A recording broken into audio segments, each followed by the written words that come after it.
Assalamualaikum warahmatullahi wabarakatuh. Alhamdulillah, wassalatu wassalam ala sayyidina Rasulillah Muhammad bin Abdullah wa ala alihi wa sahbihi wa man wala. Salam dakwah ceng. Sekarang kita akan membahas tentang ikhlas. Ikhlas itu apa? Pemurnian niat. Secara bahasa ada pemurnian. Rasulullah SAW bersabda, innamal a'malu bin niat. Sesungguhnya amal-amal itu tergantung dengan niatnya. Waktu itu ada seorang sahabat hijrah karena harta atau karena wanita. Kata Nabi, amal itu tergantung niatnya. Dan kalau orang itu niat karena Allah, ia akan mendapat apa yang ia niatkan. Tapi jika ia niat karena yang lainnya, ia akan mendapat harta sama wanita itu, yang mana keduanya itu akan sirna. Ngomong-ngomong soal ikhlas, itu kita berarti dianjurkan untuk tidak riya. Riya itu apa? Ingin memperlihatkan amal kita kepada orang lain. Ada suatu kisah.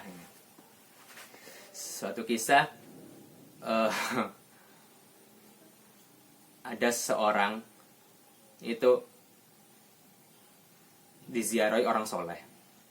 Terus beliau, yang orang ini, akhirnya setelah buang hajat, setelah berwudu dan lain sebagainya, ingin sholat. Ngomong ke istrinya, fulana, ambilkan saya sejadah yang kita ambil waktu haji. Bukan haji yang ini, tapi haji yang kemarinnya lagi. Terus orang solehnya tuh senyum. Langsung istirja, inna lillahi wa inna ilaihi raji'un. Kenapa kamu kok baca inna lillahi? Ada yang meninggal? Enggak. Kenapa? Gara-gara kamu ini menghilangkan pahala 3 hajimu dengan sesaat saja. Ada lagi cerita yang sama, hampir sama. Ketika ada orang kepingin sodakoh tu sir, pengen sodakoh yang sembunyi-sembunyi. Apa sodakoh sir? Sodakoh yang sembunyi-sembunyi. Terus habis itu minta ke gurunya, siapa orang yang pantas saya kasih sodakoh? Kamu itu belum siap untuk bersodakoh secara sembunyi-sembunyi. Enggak, saya sudah siap. Itu loh, di sana ada keluarga fulan, itu zahirnya itu dia kaya, tapi dia itu kurang mampu, tidak minta-minta. Akhirnya malam-malam beliau ke sana, beliau sodakoh, sudah selesai. Dia si murid tadi itu akhirnya ke gurunya, besoknya ke gurunya. Setelah itu gurunya diam aja. Habis itu muridnya, ini kok gak bahas tentang sodakoh tuh sir sih? Kok gak bahas tentang sodakoh yang sembunyi-sembunyi? Diam aja. Terus ngomong, Ustadz, ya Syekh, tanya kan, saya mendengar, alhamdulillah saya mendengar dapat kabar bahwasanya sedekah sir, sedekah secara sembunyi-sembunyi sekarang sudah menyebar, alhamdulillah. Oh kayak gitu, iya. Terus habis itu, loh kok gak dibahas? Akhirnya tanya lagi, ya Syekh, ya Ustadz, ya kenapa?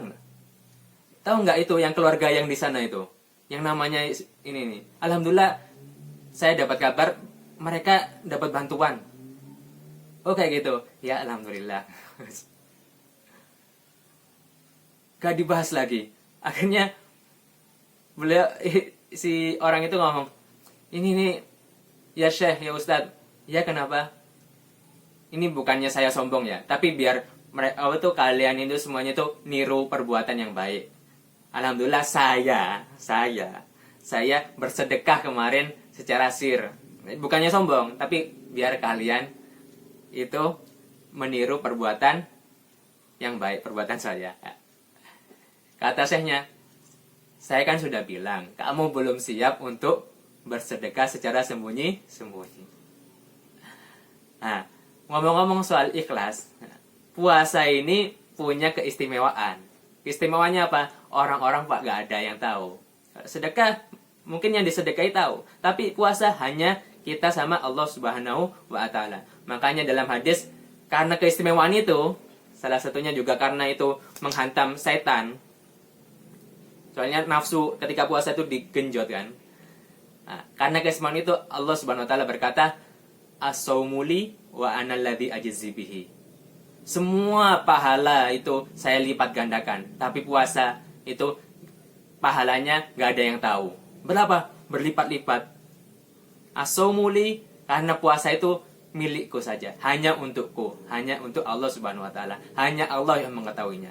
Wa analladzi ajzi bihi, dan yang membalas hanya Allah Subhanahu wa taala. Enggak perlu pujian, enggak perlu apa. Nah, kita sebagai yang puasa gimana? Ya. Apa? Kiat-kiatnya biar apa?